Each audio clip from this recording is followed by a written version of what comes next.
Alrighty, hey AP Chemistry. In this last video of the Chapter 3 notes, I'm going to talk a little bit about, and finally end with, combustion analysis. So there's going to be pages 17 and 18, okay? Alright, so in combustion analysis, the unknown compound undergoes combustion, which means burning. So I burn it in the presence of pure oxygen. When the sample burns, all the carbon converts to carbon dioxide, which is CO2.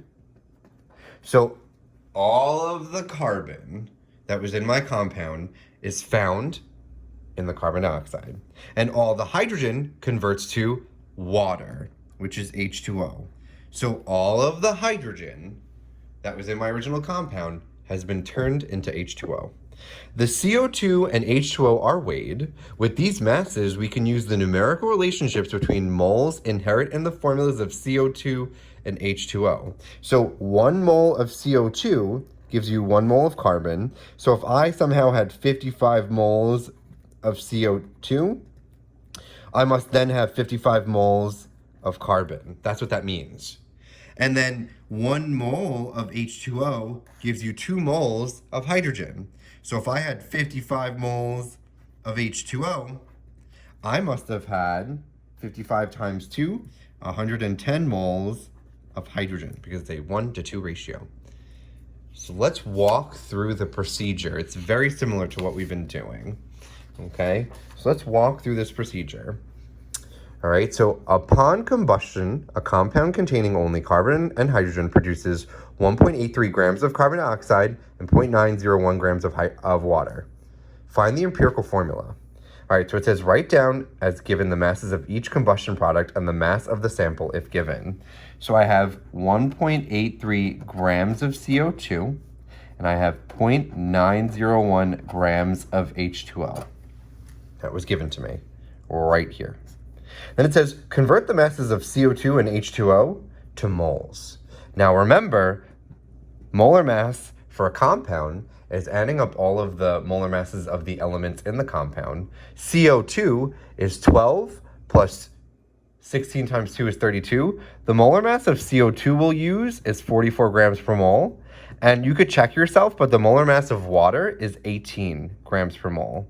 Each hydrogen is 1, and there's 2 of them, plus 16, which is 18.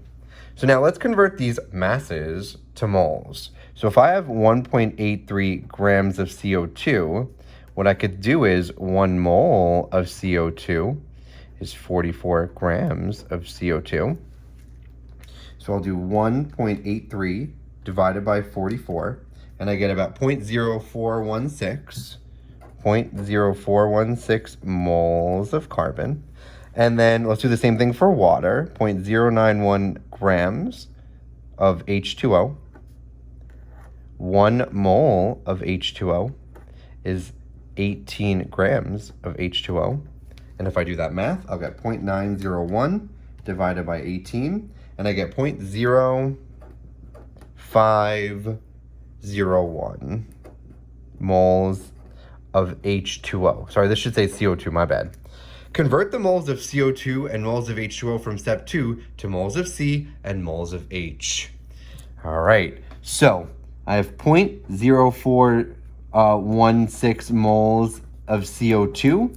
And like I mentioned on the previous page, for every 1 mole of CO2, there's 1 mole of C. So 1 mole of C over 1 mole of CO2, so that's equal 0.0416 moles of C. Hydrogen's different. If I have 0.0501 moles of H2O, like I said on the previous page, for every 1 mole of water, there's 2 moles of hydrogen. So 2 moles H over 1 mole H2O. So I have to multiply this by 2. 0.0501 times 2, I get 0.1002 moles H. So I have twice the amount. Then it says, if the compound contains an element other than C and H, find the mass of the other element by subtracting. Well, this only has C and H, carbon and hydrogen, so we don't have to worry about that. Okay? I'm going to not do example 2 because it's a little bit more involved, but this is in your textbook. But you could definitely follow step 4 here. If the compound contains an element other than C and H, find the mass of the other element by subtracting the sum of the masses of C and H. So you're going to have to do that by converting these moles into grams. And to go from moles to grams, moles times molar mass equals grams. This is a whole extra step. Fortunately, we don't have to do that. And for the purpose of our summer work, you could just skip this step for example number 1, right? So it's just C and H. Write down a pseudo formula. We have C 0.0416, H 0.1002. And then just like what we do with the empirical formulas, you divide by the smallest subscript, which for us, it's 0.000416. If I do that, I get C, it's equal to itself, C1.1002 divided by 0.00416, H 2.4. Now, these are not whole numbers. If we look 2 pages back, there was a nice and helpful chart that if I have 0.4, the way that I could get rid of that 0.4 is by multiplying everything by 5, right? So I have, the 2 is a whole number. This 0.4 is my problem. If I want to get rid of this 0.4, I have to multiply everything by 5. So if I multiply everything by 5, using this little table here, I get C5, H 2.4 times 5, 12. C5, H12. And in the organic chemistry world, this is known as pentane. So I know we did this correctly. Okay? And that is how you do combustion analysis. It requires you to understand what we're going to call in chapter 4, mole ratios. Step 3 is something known as a mole ratio. Because look at CO2. For every 1 CO2, there's 1 C, and there's 2 O's. For every 1 H2O, there's 2 H's and 1 O's.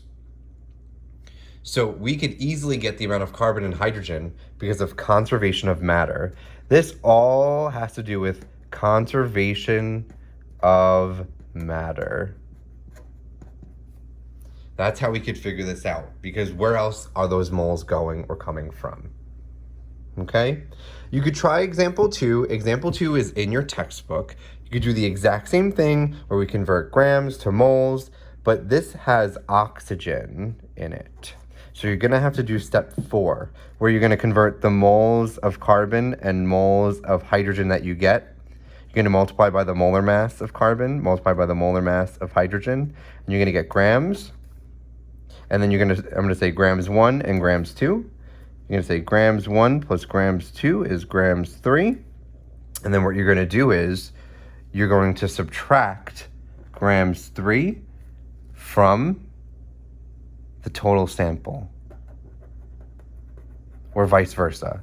Sample minus grams 3, actually. And that amount is going to be the amount of oxygen. Right, so sorry that got messed up here. What you're going to do is you're going to convert your moles of carbon and moles of hydrogen to grams.